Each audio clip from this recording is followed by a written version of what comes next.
Europe in 60 seconds. This is Carl Bildt, over in Arizona in the US. First question. With the huge protests that we see in the streets of Tbilisi, is that a sign of the Georgian government moving closer to Russia? Well, it is certainly a sign of the Georgian government being more authoritarian and distinctly more anti-Western. And that is, of course, endangering the ambitions of Georgia to move closer to the European Union, eventually membership. We'll see what happens. But Georgia was given this status of candidate country to the European Union. I think what we see now is going to have the consequences that there's not going to be any movement forward on that until we see Georgia moving in a more Western, democratic and liberal direction.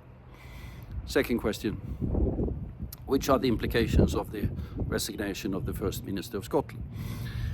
I think what we see there in that particular crisis in Edinburgh is part of the decline of the Scottish Nationalist Party. It was the dominant force in Scottish politics for quite some time. It, of course, drove the issue of Scottish independence. That was defeated rather narrowly, though, but in a referendum some years ago.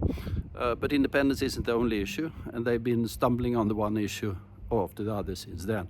I think what will happen is the return of the Labour Party as the dominant political force in Scotland, and for the time being, the question of independence on a distinct back burner.